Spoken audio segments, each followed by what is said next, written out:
너희는 이전 일을 기억하지 말며 옛날 일을 생각하지 말라. 보라, 내가 새 일을 행하리니 이제 나타낼 것이라. 너희가 그것을 알지 못하겠느냐? 반드시 내가 광야의 길을 사막의 강을 내리니 이 백성은 내가 나를 위하여 지었나니 나를 찬송하게 하려 함이라. 아멘.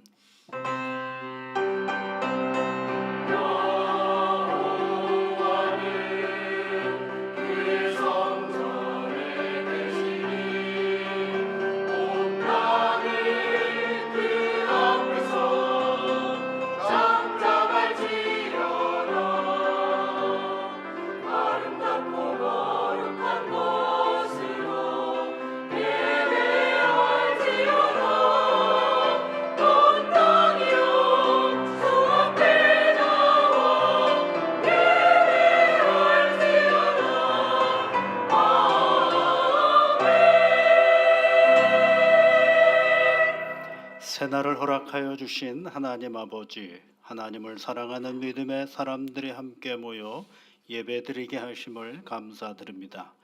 이 자리에 앉은 주의 자녀들의 세상에 속했던 마음과 삶의 태도는 잠시 가려주시고 우리를 사랑하시는 하나님과 은혜를 주시는 예수님과 거룩하게 하시는 성령을 따라 온전히 삼위일체 하나님께만 영광 돌리는 이 시간이 되게 하여 주옵소서. 하나님, 이 시간 친히 임재하시어서 자녀들을 하나님의 위로와 긍휼로 감싸 주시사 삶의 힘을 얻는 시간 되게 하여 주옵소서. 예수 그리스도의 이름으로 기원하옵나이다. 아멘.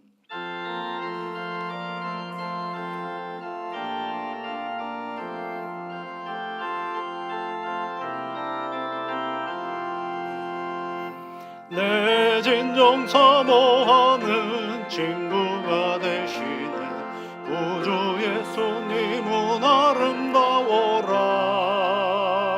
산 밑에 백합하여 빛나는 새벽별 주님 영원할 길 아주 없도다. 내 맘이 아플 적에 큰 위로 되시며 나 외로울 때 좋은 친구라.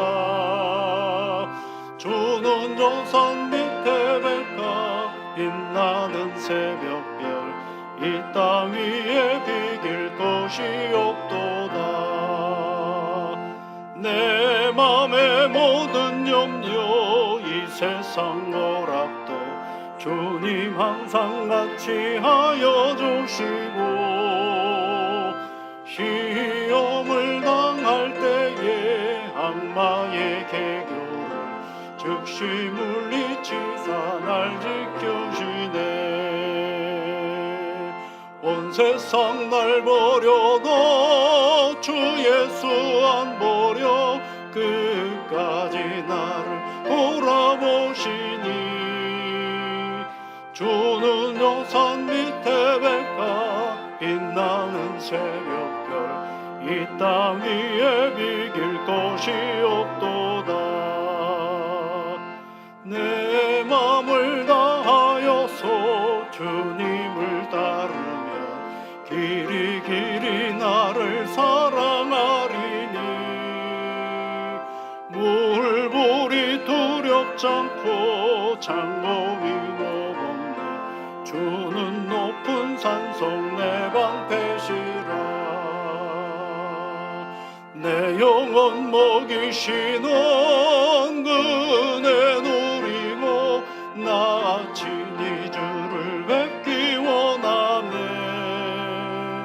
주는 저 산 밑에 백합 빛나는 새벽별 이 땅 위에 비길 것이 없도다.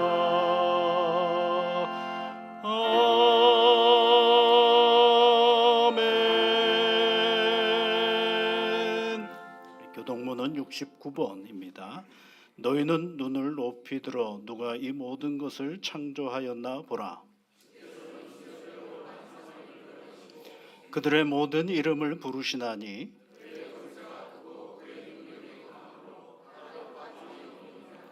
야곱아 어찌하여 내가 말하며 이스라엘아 내가 이르기를 내 길은 여호와께 숨겨졌으며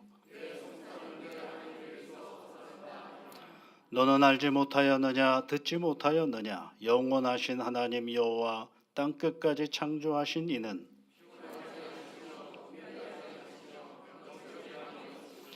피곤한 자에게는 능력을 주시며 무능한 자에게는 힘을 더하시나니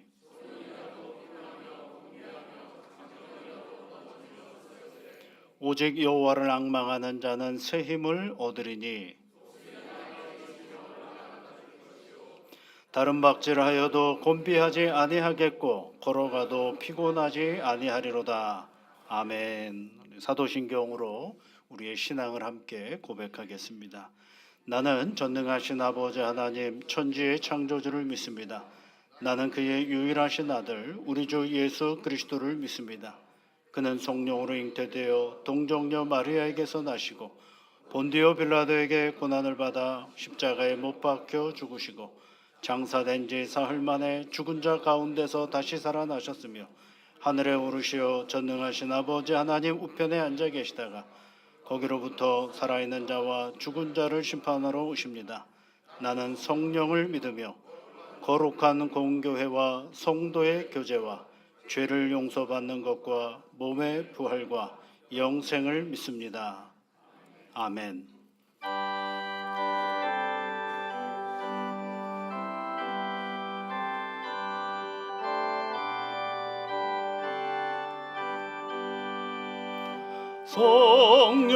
성령이여 강림하사 나를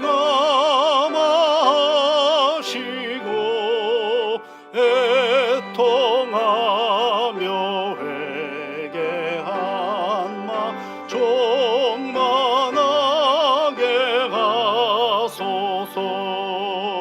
예수여 비오니 나의 기도 들으사 애통하며 회개한 마 종만하게 하소서. 성령이여 강림하사 거신 원능 주소서. 원하옵고 원하오니 충만하게 하소서. 예수여 비오니 나의 기도 들으사 애통하며 회개한 마 충만하게 하소서. 힘이 없고 연약하나 엎드려서 비오니 성령 강림하옵소서. 충만하게 하소서. 예수여 비오니 나의 기도 들으사 애통하며 회개한 마 충만하게 하소서. 정케하고 위로하사 복을 받게 하소서. 충만하게 하시오니 무한 감사합니다. 예수여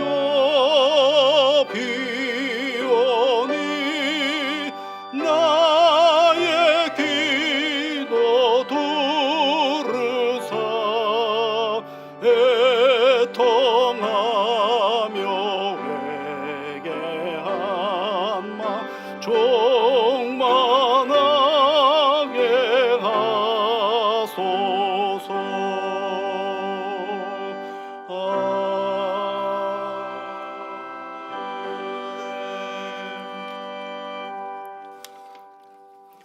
찬양 받으시기에 합당하신 하나님 아버지, 오늘 주의 날을 기억하여 태능교회에 속한 주님의 권속들이 아침 첫 시간부터 이 시간까지 주님의 몸된 교회에 모여 거룩하신 하나님께 예배드리오니 찬양과 영광을 홀로 받으시오며 존귀하신 그 이름이 높아지기를 원하옵나이다.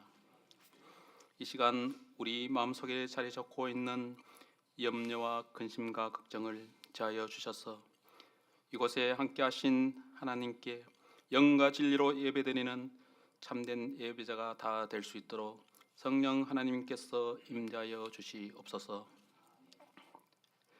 일상의 삶 속에 때마다 날마다 간섭하시며 좋은 것으로 만족해 하시고 무엇보다도 거룩한 복된 날을 구별하여 예배하는 은혜를 누리게 하시며 그 인자하심으로 한 주간의 삶을 다스리고 예수 안에 승리하게 하시니 감사드립니다. 험한 세상 속에서 혼자 있지 않게 하시며 어렵고 힘들 때마다 늘 동행하신 하나님께 감사를 드립니다. 그러나 주님의 은혜가 없으면 살 수 없는 저희들이 말씀대로 살기를 원하였지만 때론 믿음이 부족하여 부끄러운 모습으로 살아왔을 때도 많습니다.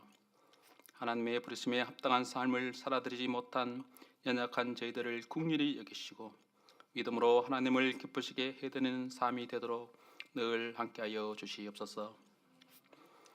25년 새해를 맞아 새롭게 재개되는 오후 찬양 예배가 말씀 충만과 찬양으로 늘 가득하게 채워주시옵시고 오후 예배를 통하여 주님 영광 받아 주기를 원합나이다. 그리고 교회의 표를 세웠습니다. 성령의 능력으로 부흥하는 교회가 되기를 간절히 원하옵나이다.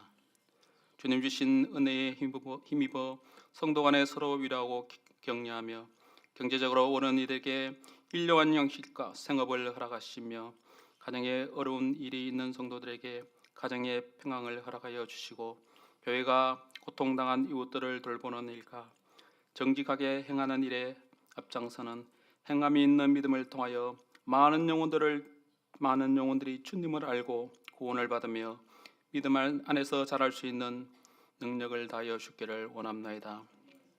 지난 한 주간 동안도 저희들 지켜주신 하나님 아버지, 또 특별히 다가오는 우리 고유의 설 명절을 맞이하여 많은 성도들이 일가 친척을 찾고 또 고향을 다녀오게 됩니다.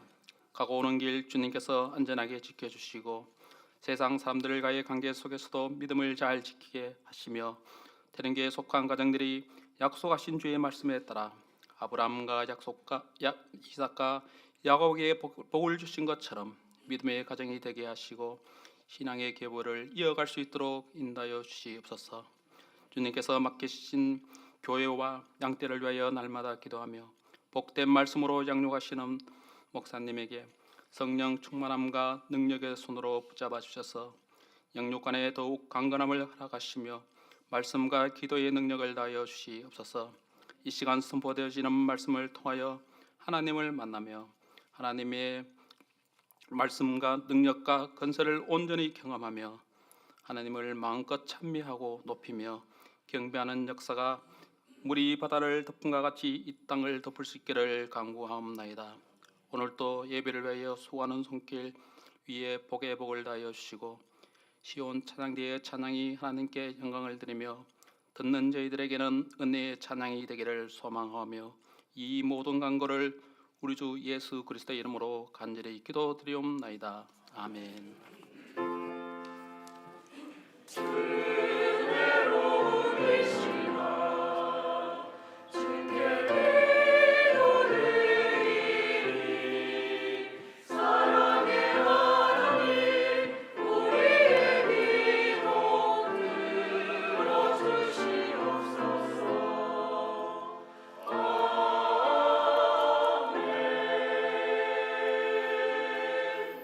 오늘 우리에게 주시는 하나님의 말씀은 신약 성경 갈라디아서 5장 16절부터 26절까지입니다. 신약 성경 308면에 있습니다. 갈라디아서 5장 16절부터 26절까지 말씀을 우리 함께 같이 읽겠습니다. 내가 이르노니 너희는 성령을 따라 행하라. 그리하면 육체의 욕심을 이루지 아니하리라. 육체의 소욕은 성령을 거스르고 성령은 육체를 거스르나니 이 둘이 서로 대적함으로 너희가 원하는 것을 하지 못하게 하려 함이니라. 너희가 만일 성령의 인도하시는 바가 되면 율법 아래에 있지 아니하리라. 육체의 일은 분명하니 곧 음행과 더러운 것과 호색과 우상 숭배와 주술과 원수 맺는 것과 분쟁과 시기와 분냄과 당짓는 것과 분열함과 이단과 투기와 술 취함과 방탕함과 또 그와 같은 것들이라. 전에 너희에게 경계한 것 같이 경계하노니 이런 일을 하는 자들은 하나님의 나라를 유업으로 받지 못할 것이요 오직 성령의 열매는 사랑과 희락과 화평과 오래 참음과 자비와 양선과 충성과 온유와 절제니 이 같은 것을 금지할 법이 없느니라. 그리스도 예수의 사람들은 육체와 함께 그 정욕과 탐심을 십자가에 못 박았느니라. 만일 우리가 성령으로 살면 또한 성령으로 행할지니 헛된 영광을 구하여 서로 노엽게 하거나 서로 투기하지 말지니라. 아멘.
아멘. 예수를 믿고 그리스도인으로서 세상을 산다라고 하는 것은요, 이중적인 세상에 대한 책임이 있다라는 말입니다. 한편으로는 우리는 세상 속에 살고 세상을 섬기고 세상의 증인으로 역할을 담당하는 것이죠. 그래서 마태복음 5장 15, 16절에 있는 말씀처럼 너희는 세상의 빛이다. 너희는 세상의 소금이다. 이렇게 말씀을 하셨지 않았습니까? 세상으로부터 동떨어져 살 수 없는 존재인 것을 말해주고 있습니다. 그런 말씀만 있는 것은 아니고요. 또 한편으로는 로마서 12장 2절에 있는 말씀과 같이 너희는 세상에 이 세대를 본받지 말라 그런 말씀도 있죠. 세상은 살지만 세상에 동화되거나 세상을 따라가거나 하는 그런 삶이 되지 않는 것이죠. 오염되지 말라라는 말씀입니다. 참 어렵습니다 이게요. 그죠? 세상에서 벗어나면 차라리 안 보고 거기서 안 어울리면 그냥 우리 나름대로 살아갈 것 같은데 또 세상에 있으라고 얘기를 하시고 있으면 그냥 대충 좀 흘러가는 대로 살면 괜찮을 것 같은데 괜찮지 않습니까? 흘러가는 대로 살면. 근데 그것도 그것대로 살지 말라고 그러시니까 다른 말로 말하면 세상에서 도피하여 거룩함을 보존, 도피해서 거룩함을 드러내려고 애쓸 필요도 없지만 세상에 순응하여 거룩함을 희생시켜서도 안 된다라는 것을 성경은 우리에게 가르쳐주고 있습니다. 여러분 예수님을 믿으면서 혹시 이런 질문을 해보신 적이 있습니까? 왜 하나님은 나를 구원하셨을까? 이렇게 질문이요. 도대체 하나님은 나를 왜 구원하셨을까? 사고 많은 사람들 중에 나를 왜 구원하셨을까? 회심하여 구원받으면 그걸로 다 끝나는 것일까? 예수 믿으면 성령이 내 안에 계신다라고 하셨는데 그 성령은 내 안에서 지금 무엇을 하고 계시는 걸까? 이런 질문들을 가지고 성경을 좀 읽다가 보면 성경이 문득문득 알려주는 사실이 한 가지가 있습니다. 우리가 성경을 읽다가 질문이 나오면 여러분 다른 데서 성경의 질문을 답을 찾으려고 했을 것이 아니라 성경을 읽다가 성경에서 답을 찾아야 되는 것이죠. 왜 하나님은 나를 구원하셨을까? 성경을 읽다가 보니까 하나님이 미리 아신 자들을 또한 그 아들의 형상을 본받게 하기 위하여 미리 정하셨다. 이런 표현이 있어요. 로마서 8장 29절에 있는 말씀인데요. 하나님이 우리를 택하셨다. 미리 아셨다라는 말씀은 택하셨다라는 말씀인데요. 우리를 택하신 것은 그의 아들의 형상을 본받게 하기 위하여 이렇게 되어 있어요. 그러니까 우리가 그리스도를 닮아가라. 본받게 한다라는 말은 닮아가라는 얘기거든요. 그런 줄만 알았더니만 또 고린도후서 3장에 있는 말씀에도 보면 우리가 다 수건을 벗은 얼굴로 거울을 보는 것 같이 주의 영광을 보매 그와 같은 형상으로 변화하여 영광에서 영광에 이르니 곧 주의 영으로 말미암음이니라. 이렇게 돼. 하나님의 성령이 무슨 일을 하시느냐 하면 그와 같은 형상으로 변화하여 그렇죠. 우리로 하여금 그리스도의 형상으로 변화되어져 가는 일에 성령께서 함께 하신다라는 말씀을 또 해주고 있습니다. 갈라디아서 4장 19절에 있는 말씀에도 보면 나의 자녀들아 너희 속에 그리스도의 형상이 이루기까지 다시 너희를 위하여 해산하는 수고를 하노라 라고 사도 바울이 얘기를 합니다. 갈라디아 성도들은 사도의 복음 전함으로 인해서 예수를 알게 되었는데 시간이 지나면 지날수록 율법주의자들에 의해서 그 말씀이 퇴색되어져 가기 시작을 합니다. 그런데 이 사도 바울이 다시 그네들에게 편지를 보내어서 하는 말이 다시 해산하는 수고를 한다. 다시 수고를 한다라는 거예요. 근데 그 수고의 내용이 뭐냐면 너희 속에 그리스도의 형상이 이루기까지. 그래서 여기서는 또 너희 속에 그리스도의 형상이 이루기까지라고 얘기를 하고 있습니다. 그 아들의 형상을 본받게 하기 위하여 그와 같은 형상으로 변화하여 너희 속에 그리스도의 형상이 이루기까지. 이런 말씀들은 우리가 예수님을 닮아가는 것이 하나님께서 영원히 예정하신 목적임을 우리에게 알려주고 있다는 것입니다. 우리가 왜 구원을 받았는가? 우리가 예수 믿는 그 기쁨이 뭐냐라고 할 때 우리가 예수를 닮아가도록 함께하고 계시다라는 것입니다.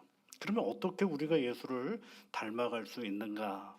닮아가기 위해 내 안에 계신 성령이 일을 하시는데 그 일함의 결과가 오늘 말씀 속에서 열매라는 표현으로 얘기해 주고 있다라는 것입니다. 여기서 열매는요, 아홉 가지 그 특징들을 얘기하고 있으니까 보통 아홉 가지 성령의 열매라고 얘기를 하는데 하나, 둘 이 의미가 아니라 성령의 열매는 하나인데 그 특징이 아홉 가지다라는 그런 얘기예요. 이걸 어떻게 표현해 볼까 하다가 여러분 귤 있죠, 귤. 귤은 하나의 열매이지 않습니까? 그 안에 이렇게 딱 떼가면은 또 이렇게 조각으로 우리가 먹을 수 있잖아요. 그런 의미라고 이해를 해보시면 좋을 것 같아요. 그러니까 성령의 아홉 가지 열매를 우리가 잘 알죠. 5장 22절부터 23절에 있는 말씀에 사랑, 희락, 화평과 오래 참음과 자비와 양성과 충성과 온유와 절제다라는 이 아홉 가지가 아홉 가지를 얘기하는 것이 아니라 아까 말씀드린 것처럼 한 열매 안에 아홉 가지의 특징이 있다라고 말씀을 드릴 수가 있습니다. 그래서 헬라어의 의미로는 이 열매가 복수형으로 쓰인 것이 아니라 단수형으로 쓰여져 있다라고 말씀을 드릴 수가 있습니다. 그러면 오늘은 이 아홉 가지 특징을 다 설명하기에는 시간이 너무 짧죠. 여러분들이 허락하시기만 하면 다 설명할 수는 있긴 있는데 조금만 지나면은 왜 안 끝내나 이러실 것 같아서 오늘은 성령의 아홉 가지 열매는 19가지 특징은 수요 예배 때 성경 공부할 때 우리가 함께 하기로 하고요. 오늘은 그 성령의 열매의 의미, 성령의 열매의 의미에 대하여 함께 말씀을 나누려고 합니다. 이것을 이해하기 전에 우리가 먼저 생각해 볼 것은 오늘 16절부터 26절까지 말씀을 쭉 읽다가 보면 전반부에 단어가 나오는 게 있죠. 반복해서 나오는 단어가 육체라는 단어가 나오기 시작을 합니다. 여러분 16절 말씀에 보면 내가 이르노니 너희는 성령을 따라 행하라 그리하면 육체의 욕심을 이루지 아니하리라. 17절에는 뭐라고 되어 있느냐 하면 육체의 소욕은 성령을 거스르고 성령은 육체를 거스르나니 이 둘이 서로 대적함으로 이렇게 되어 있죠. 그러니까 성령이 하는 일이 있을 때 육체가 꿈쩍도 못하고 육체가 움직일 때 거기에 성령이 함께 공존할 수 없다라는 얘기를 해주고 서로 대립하는 존재라는 것입니다. 그러면 여기서 육체라는 말은 뭘 얘기하느냐 하면 우리가 가지고 있는 이 단순한 인간의 신체를 얘기하는 것이 아닙니다. 헬라어로는 크게 육체라는 성경으로 번역되어져 있는 단어는 크게 두 가지 단어가 있어요. 하나는 소마라는 단어가 있는데 그것은 앞서 우리 얘기하는 것처럼 인간의 신체를 얘기하는 것입니다.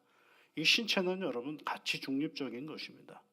이게 나쁘고 좋은 게 없어요. 그냥 신체입니다. 하나님이 우리에게 주신 귀한 선물이죠. 흙으로 빚어진 우리의 선물을 신체, 육체라고 얘기를 하는 것입니다. 그런데 어느 순간에 이 소마라는 단어가 아니라 사르스라는 헬라어를 사용할 때가 있어요. 그럴 때는 타락한 인간 속에 내재되어져 있는 죄성을 얘기하는 것입니다. 그러니까 그 죄성으로 인해서 우리가 가지고 있는 정서와 우리가 가지고 있는 욕망과 우리가 가지고 있는 감정과 우리가 가지고 있는 생각들이 이게 죄의 자리로 흘러가는 그 상태를 얘기하는 것이 바로 이 사르스라는 표현이라고 되어 있는 육체라는 말인 것이. 근데 오늘 성경 말씀에는 성령과 대립하는 존재이다 보니 이거는 죄성을 나타내는 사르스를 얘기하는 것입니다. 이런 것들이 우리 육체는 바로 죄의 길, 교두보를 제공해서 우리가 죄의 길로 나아가도록 만드는 것이죠. 그래서 로마서 7장 8절에 있는 말씀에도 보면 죄가 기회를 타서 이렇게 되어 있어요. 죄가 기회를 타는데 그 기회를 타서 계명으로 계명이 얼마나 좋은 겁니까, 여러분? 하나님이 우리에게 주신 십계명 아니겠어요? 그런데 그 계명에도 죄가 기회를 타서 들어가면 그것이 뭐가 되느냐면 내 속에 온갖 탐심을 심어놓게 된다라고 얘기를 하고 있어요. 내 속에 온갖 탐심을 이루었다라고 로마서 7장 8절에서 말씀을 하죠. 그래서 여러분 로마서나 이런 데 읽어보면 우리 인간이 그 사도 바울이 독특하게 발견하는 우리의 인간성을 얘기할 수 있는 인간이 어떤 존재인지를 잘 설명해주고 있어요. 하나님을 떠나서 타락하게 만드는 이 경향성을 말하는 것이 바로 이 사르스라는 육체라는 이 표현입니다. 이런 경향성을 여러분 오늘 성경은 육체의 일이라고 시작하는 19절부터 21절까지 말씀 속에서 설명해주고 있어요. 그러면 이 육체의 일이 뭐냐 한번 같이 읽어볼까요? 19절부터 21절까지 말씀해 보면 육체의 일은 분명하니 곧 음행과 더러운 것과 호색과 우상 숭배와 주술과 원수 맺는 것과 분쟁과 시기와 분냄과 당짓는 것과 분열함과 이단과 투기와 술 취함과 방탕함과 또 그와 같은 것들이라. 전에 너희에게 경계한 것 같이 경계하노니 이런 일을 하는 자들은 하나님의 유업을 나라를 유업으로 받지 못할 것이요라고 얘기를 합니다. 자, 이렇게 육체의 일들이 있는데 이 갈라디아서 신서 안에는요, 두 개의 단어가 반복해서 등장합니다. 어느 때 율법이라는 단어가 들어갔다가 금세 자유라는 말이 들어오고, 자유를 막 얘기하다가 금세 또 율법이라는 단어를 얘기합니다. 우리가 일일이 다 지금 읽을 수는 없습니까? 율법을 사용했을 때 율법의 의미는 어떤 뜻을 가지고 있느냐 하면, 이 육체의 일로 벗어나기 위해서 규정을 지키고 그리고 어떤 규율을 잘 지켜야만이 이 육체의 일로부터 벗어날 수 있다라고 생각하는 그리스도인들이 교회 공동체 안에 생기기 시작을 했어요. 이네들이 뭐까지 주장을 하느냐 하면, 예수를 그리스도로 고백하는 것만이 구원이 아니라 예수를 그리스도로 믿을 뿐만 아니라 당시에 하나님이 우리에게 주신 율법을 잘 지켜야 된다라고 생각을 했어요. 그래서 예수를 믿는 사람들에게 할례를 강조하고, 그 다음에 이것 먹어라 저것 먹지 말라라는 율법을 강조하는 사람들이 있어요. 그래야 온전한 구원을 이루었다라고 보는 사람들이 있어요. 그 당시에 율법주의자들이 그런 얘기를 했어요. 또 갑자기 자유가 등장할 때가 있어요. 이 자유가 등장할 때는 어떤 것이냐면, 내가 그리스도를 믿었어요. 구원받았습니다. 은혜를 받았습니다. 그러니 이제 더 이상 내게는 죄가 없다라고 생각하는 사람들이 있는 거죠. 완전 구속함을 받았으니까 이제는 나는 진정으로 해방되었다라고 생각하면서 그 끝이 어디까지 가느냐면 방종으로 나가는 종자들이 생기기 시작을 한 거죠. 그러니까 그리스도를 같이 고백하면서 어떤 사람은 율법을 강조하는 사람이 있고, 또 어떤 사람은 그게 무슨 의미가 있느냐, 이방인이나 유대인이나 다 하나가 되었는데, 그러니 이제는 율법의 규정이 아니라 오직 은혜의 자유만 강조하는 사람들이 생겼다라는 것입니다. 그런데 이 교회 공동체 안에 이 두 부류의 사람들이 생기면서 때로는 서로 주장하다가 보니까 갑론을박이 일어나게 됐죠. 그런데 나름대로의 그 믿음의 내용 가운데 타당성은 있지만, 우리가 생각하는 것처럼 둘 다 그리스도인이 어떻게 살아가야 하는가에 대한 전혀 답을 주지를 못하는 것입니다. 율법주의도 그렇고 자유를 주장하는 사람들도 역시 마찬가지입니다. 그 아들의 형상을 본받고 그리스도인의 삶에서 그리스도의 형상이 이루기까지 우리를 구원하신 하나님의 목적과는 전혀 부합하지 못한다라는 것을 알 수가 있습니다. 사도 바울은 제3의 길을 제시하는 겁니다. 그것도 율법주의자도 아니고 그리고 자유도 결코 아니다라는 것을 얘기하기 위해서, 우리가 읽지는 않았지만 갈라디아 5장 6절에서 갈라디아서 사람들 중에 율법주의자들에게 뭐라고 얘기를 하느냐면, 그리스도 예수 안에서 할례나 무할례나 효력이 없으되, 이렇게 얘기를 해요. 그리스도 예수 안에서 할례 무할례가 뭐냐면 율법을 얘기하는 거거든요. 그 율법은 효용이 없으되 효력이 없으되 사랑으로서 역사하는 믿음뿐이니라, 이렇게 얘기를 하고 있어요. 그러니까 행위를 강조하는 율법주의자들에게, 구원을 얻기 위해서 어떤 행위를 강조하는 그네들에게 아닙니다. 우리에게 정말 중요한 건 사랑으로서 역사하는 믿음입니다라고 얘기를 해요. 여기서 중요한 건 믿음도 중요하지만 더 중요한 게 사랑으로 역사하는, 사랑으로 일하는, 사랑이 작동하는 믿음을 얘기하는 것입니다.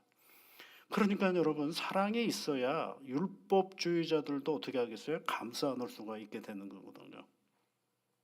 이제 율법주의자들에게 이렇게 얘기를 했다고 한다면, 자유를 주장하는 사람들에게 뭐라고 얘기를 했느냐면, 다시 갈라디아서 5장 13절에 있는 말씀에 보면, 형제들아 너희가 자유를 위하여 부르심을 입었으나, 그렇죠, 맞다는 거예요. 자유를 위하여, 네가 죄로부터 자유함을 얻는 그 진정한 해방을 위하여 너희들이 부르심을 받은 건 맞는데, 그러나 그 자유로 육체의 기회를 삼지 말고, 그렇죠, 육체의 기회를, 네 몸이 방종으로 나가는 일을 놔두지 말고 오직 사랑으로서 종 노릇하라 그랬어요. 여기서는 또 뭘 얘기해요? 사랑으로서 종로로, 사랑으로 종이 뭐예요? 섬기는 사람. 사랑으로서 자기가 가지고 있는 자유를 오히려 억제하고 자유가 가지고 있는 자기의 모든 것들을 낮게 함으로 누군가를 섬기는 자로 가라라고 권면을 하고 있어요. 여러분, 율법주의자들에게도 자유를 주장하는 사람에게도 동시에 말하는 게 뭐예요? 사랑이거든요. 두 양쪽에다 다 말하는 게 다 사랑을 얘기해요. 사랑으로 역사하는 믿음을 이야기하고 사랑으로서 종노릇하라고 이야기를 하고 있는 것입니다. 그런데 이게 주장하는 게 서로 물러섬이 없거든요. 쉽게 물러서지 않으니까 어떤 결과가 나오느냐. 서로에 대한 사랑이 없으면 율법주의자든 자유를 주장하는 사람이든 서로에게 사랑이 없으면 어떤 일들이 벌어지느냐. 사도 바울은 15절에서 2장 15절에서 뭐라고 얘기를 하느냐 하면 여러분 같이 한번 읽어볼까요? 만일 서로 물고 먹으면 피차 멸망할까 조심하라. 멸망한다라고 얘기를 하는 거예요. 주장하는 건 있을 수 있지만 주장 안에 서로에 대한 사랑이 없으면 결국은 양쪽 다 멸망하고 만다라는 것을 얘기해 주고 있어. 그리고 나서 16절에서 그 길이 아니라 율법주의자가 아니라 자유주의자가 아니라 우리 안에 성령이 함께 하시는 것이 우리로 하여금 참된 그리스도인의 삶의 길로 나아가는 것임을 우리에게 권면해 주고 있는 것이죠. 예수를 나의 구주로 하나님의 아들로 고백하는 사람들이 이 땅에서 살아갈 방식이 뭐냐? 그것은 바로 성령이심을 얘기해 주고 있습니다. 그래서 여러분 16절 말씀, 18절 말씀, 25절에 있는 말씀에 보면 뭐라고 되어 있어요? 16절에는 성령을 따라 행하라 이렇게 되어 있고 18절에는 성령의 인도하시는 바가 되면 25절에는 성령으로 살면 또한 성령으로 행할지니 이렇게 얘기를 하고 있어요. 이게 그리스도인의 삶의 핵심인 것입니다. 성령을 따라 행할 때 여기서 성령의 열매가 등장하는 것입니다. 우리가 뭘 잘하면 성령의 열매를 맺는 게 아닙니다, 여러분.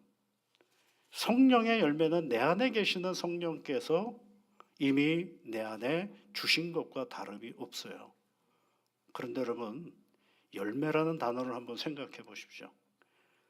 열매는 나무가 죽었을 때 열립니까? 살아있을 때 열립니까? 예? 질문이 너무 고차원적이었나요? 열매는 언제 열려요? 나무가 살아있을 때 열매가 열린다. 그런데 여러분 열매는 살아있을 때 나무가 살아있을 때 맺혀진다라는 것은 알아요. 그런데 봄에 열매가 있습니까? 가을에 열매가 있습니까? 가을에 열매가 있겠죠. 그러니까 내가 그리스도를 영접하면 내 안에 성령이 계셔요. 그 성령께서 내가 성령의 열매를 맺을 수 있도록 우리 하나님께서 힘을 주시죠. 생명의 역사를 주십니다. 그런데 지금 내게 그런 열매가 아직 보이지 않는다 그래서 열매가 없는 것이 아니라 거기에 시간이 필요한 거죠. 그것이 뭐예요? 우리가 그리스도 안에서 예수를 믿고 나서 살아가는 하나님이 부르시는 그날까지 살아가는 성화의 삶의 자리 속에서 우리에게 보여주는 열매들을 얘기하는 것입니다. 그래서 여러분 가끔 그런 생각을 해봐요. 우리가 정말 성령의 사람인가 할 때 교회 정문 앞에 싹 출입할 때 이렇게 게이지가 하나 있어. 이렇게 톨게이트 지나갈 때 여러분 돈 안 내도 그냥 확 지나가도 돈이 내줬다고 하는 거 있잖아요. 싹 지나가면 사랑 50%, 오래 참음 20%, 그 다음에 뭐라고 할까 충성 10%, 빙 이거는 더 채워가야 됩니다.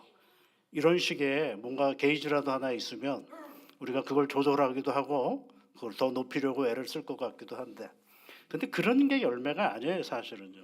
사실은 그 성령의 열매라는 건 내가 나에게 맺혀지지만 내가 맺혀가는 것은 아니에요. 예수님께서 요한복음 10장에서 당신은 포도나무요 우리를 뭐라 그랬어요? 가지라 그랬어요. 그런데 포도나무에 가지가 딱 붙어 있을 때 열매가 맺히는 거거든요. 왜냐하면 포도나무에는 뿌리로부터 해서 생명의 역사가 그 가지까지 계속 오거든요. 근데 그 가지는 얼마나 연약합니까? 그런데 그 가지에 풍성한 열매가 맺히는 것처럼 그 생명과 함께 하기 때문에 우리는 열매를 맺을 수 있는 사람들이에요. 그런데 그 열매가 성숙하냐 안 성숙하냐는 뭐로 측정하게 되는 게 시간이 가는 거죠. 봄에 뭔가 여름쯤 되면은 뭔가 이렇게 포릇포릇한 게 나오잖아요. 그걸 먹지는 않죠. 그것도 열매인 건 맞지만 그것을 다 익은 거라고 얘기하지 않지 않습니까? 그러니까 그 열매는 시간이 지나면 지날수록 계속해서 어떻게 되는 거예요? 익어가고 성숙되어져 가는 것이죠. 언제까지? 주님이 우리를 부르시는 그날까지 이 성령의 열매를 끊임없이 키워가는 작업을 우리가 해나가는 거예요. 근데 그 키우는 작업이 누구에게 붙어 있을 때냐면 예수님에게 붙어 있을 때 열매는 누구에게 맺혀져 가는 거예요? 우리에게 맺혀져 간다라는 것을 말씀해 주고 있습니다. 그래서 여러분, 이 성령의 열매를 우리가 이 9가지 특징을 가지고 있는 성령의 열매를 잘 맺으려면 우리가 할 일이 있어요. 이 일은 누가 하는 거냐면 내 안에 계시는 성령께서 하시는 일인 건 분명한데, 그것이 생명의 역사이며 시간이 우리에게 주어지는 성화의 삶의 자리인데 내가 할 일이 있어요, 분명히. 그건 뭐냐면 나로 하여금 우리가 이 좋은 열매를 맺으려면 가지치기를 해야 되죠.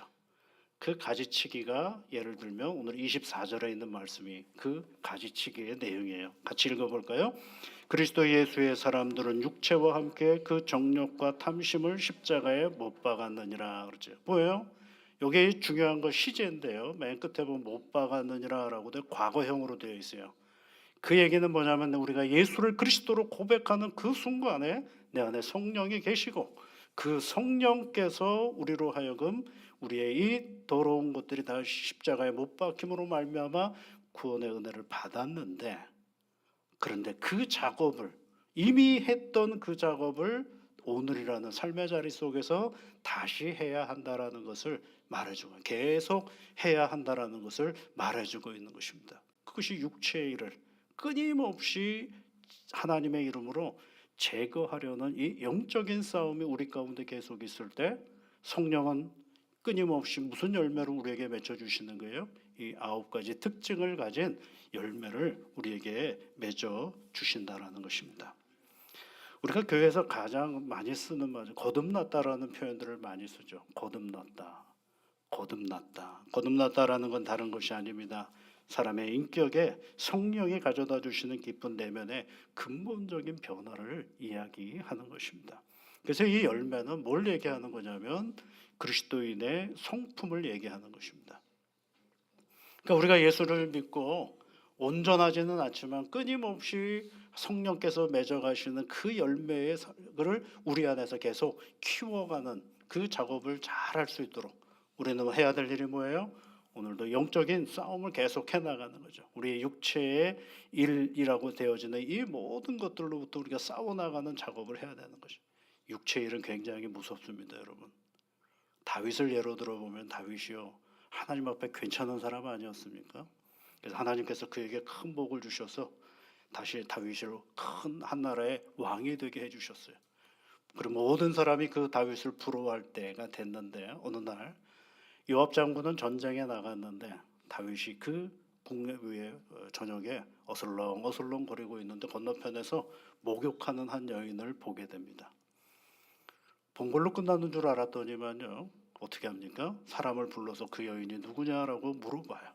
정보가 옵니다. 예, 우리아의 아내이고 우리아는 지금 전쟁에 나갔습니까? 라고 얘기를 했어요. 유부녀라는 것까지 다 얘기를 했어요. 그러면 그 중에서 멈출 줄 알았어요. 그런데 거기다 사람은 우리아를 데려오잖아요. 바세바를 데려오잖아요. 그리고 겁탈을 하고 그 임신을 시키고, 그리고 나서 뭐 합니까? 깜짝 놀라가지고 내가 잘못했습니다 이럴 줄 알았더니 또 안 그래요. 어떻게 합니까? 이 나쁜 짓을 숨기려고 무슨 짓을 해요? 전쟁에 나가 있는 우리아를 데려옵니다.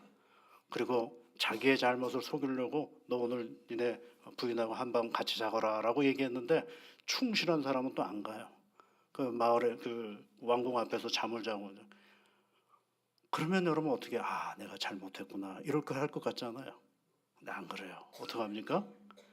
우리아의 손에 요압 장군에게 편지를 보내요. 우리아를 전쟁 맨 앞에다 갖다 놓으라고.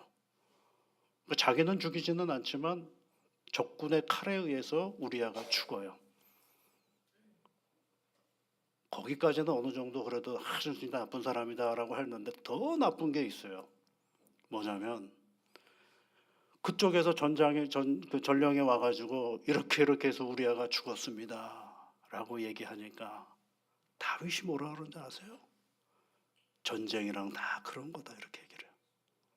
사람이 죽을 수도 있고 사람이 살 수도 있다라고 얘기를 해요. 육체의 일은 이 모양입니다, 여러분. 우리가 거룩하게 하나님의 백성으로 오늘 살아가려면 끊임없이 이런 가지들을 제거하는 훈련을 계속해야 됩니다. 그러면 누가 우리 안에서 열매를 맺어가세요? 성령께서 열매를 맺어갑니다. 우리가 오늘 해야 될 일은 다른 것이 아니에요. 우리를 더럽게 하고 우리를 추하게 만들고 우리를 아프게 만드는 것들을 용기 있게 하나씩 우리의 믿음의 가위를 가지고 잘라내는 작업들을 끊임없이 해야 되는 것이죠. 그럴 때 우리의 인생은 성령의 열매로 풍성한 삶의 자리가 되는 것을 우리에게 가르쳐주고 있는 것입니다. 사랑하는 성도 여러분, 이 성령의 열매가 이 믿음의 길을 걸어가면서 더 탐스럽게 아름답게 맺혀져가는 우리 성도님들의 신앙의 자리가 되기를 주의 이름으로 축복합니다. 하나님 고맙습니다. 오늘도 하나님의 말씀 앞에 저희들이 설 수 있게 해주셨습니다. 아버지 하나님, 오늘 우리에게 주신 말씀처럼 성령을 따라 행하는 믿음의 길이 되게 이끌어 주시옵소서. 우리가 성령을 향하여 나아갈 때마다 육체의 욕심이 결코 우리를 괴롭히지 아니함을 알게 하여 주옵소서. 육체의 소욕과 성령의 소욕이 서로 다르다라는 것을 잊어버리지 않게 하여 주옵소서.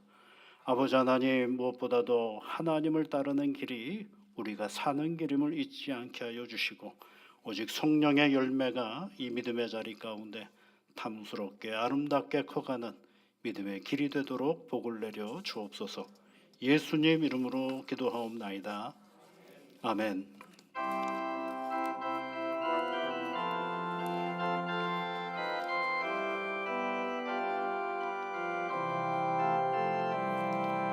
주의 곁에 있을 때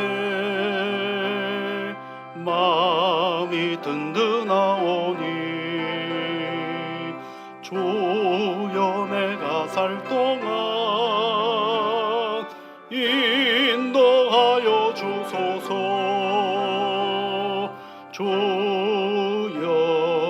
주여 나를 인도하소서. 빠른 세상 살 동안 주여 인도하소서. 피난처인 예수여 세상 물결 험할 때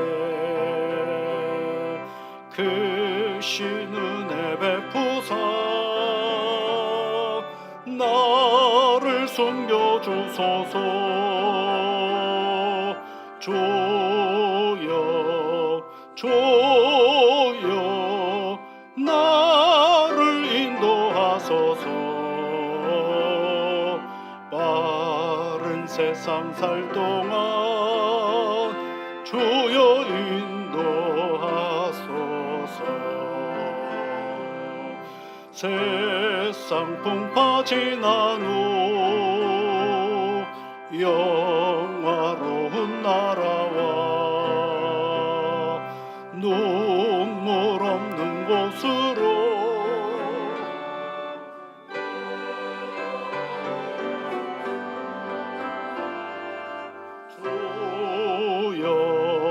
주여 나를 인도하소서. 빠른 세상 살 동안 주여 인도하소서.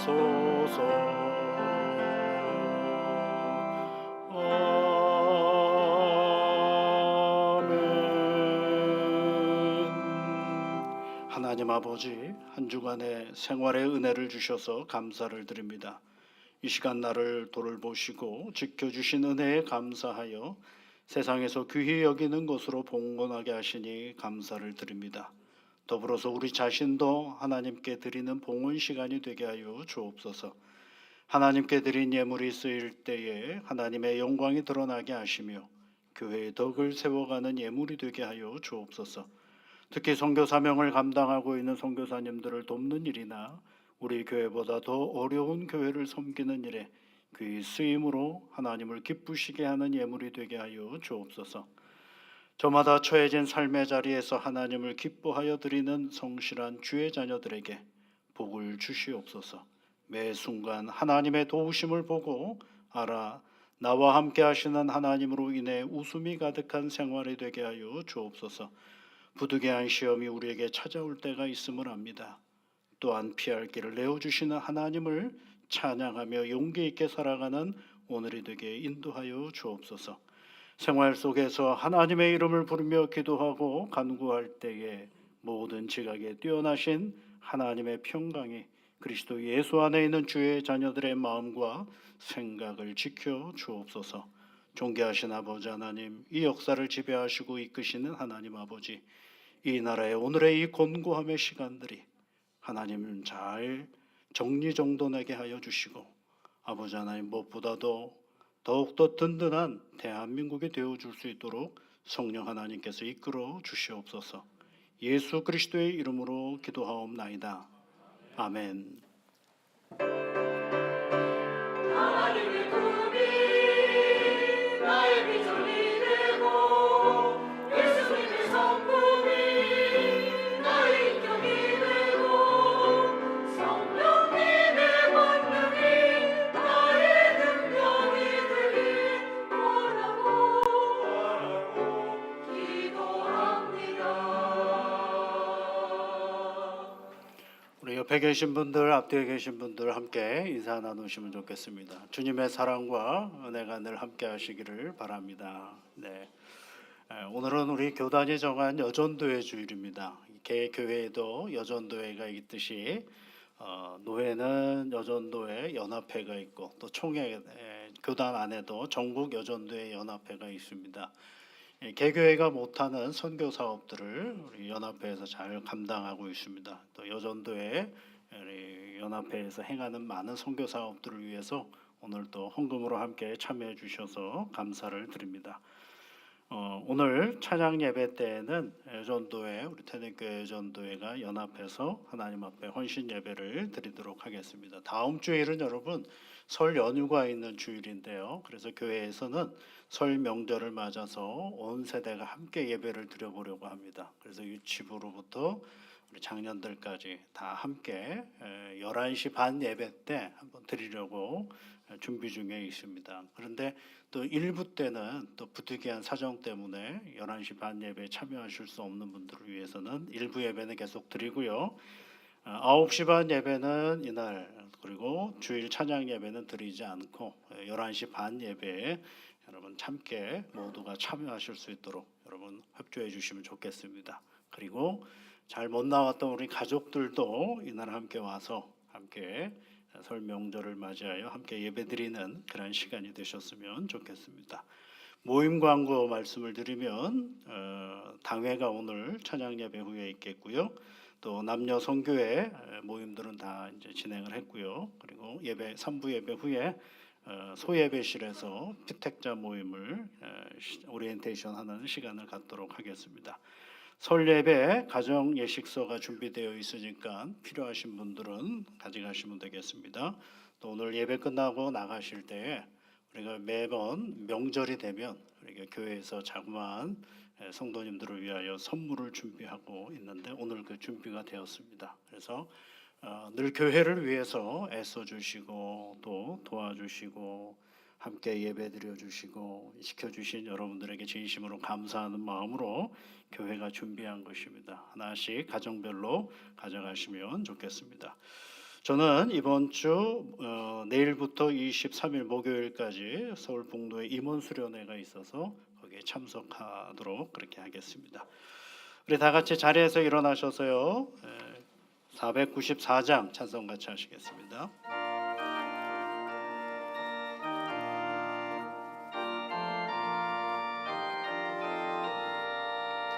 만세 반석 열리니 내가 걸어갑니다. 장애 어리상하여 물과 피를 흘린 것 내게 현되어서 정결하게 하소서. 내가 공을 세우나 은혜가 갚지 못하네. 쉼이 없이 힘쓰고 눈물 군심 많으나 구속 못할 죄인을 예수 홀로 속했네. 빈손 들고 앞에 가 입장아를 붙드네. 의가 없는 자라도 도와주심 바라고 생명샘에 나가니 나를 씻어 주소서. 살아 생전 숨쉬고 죽어 세상 떠나서 거룩하신 주 앞에 끝날 심판 당할 때 만세 반석 열리니 내가 돌아갑니다.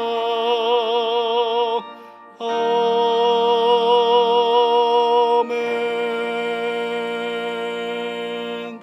우리 구주 예수 그리스도의 크신 은혜와 하나님의 사랑하심과 성령의 위로와 복 주심과 능력 주심이 오늘도 오직 하나님의 이름을 부르며 세상을 향하여 나아가는 사랑하는 모든 주의 자녀들 위해 그 가정과 일터와 우리 교회와 이 나라 위에 지금부터 영원토록 함께하옵시기를 축원하옵나이다.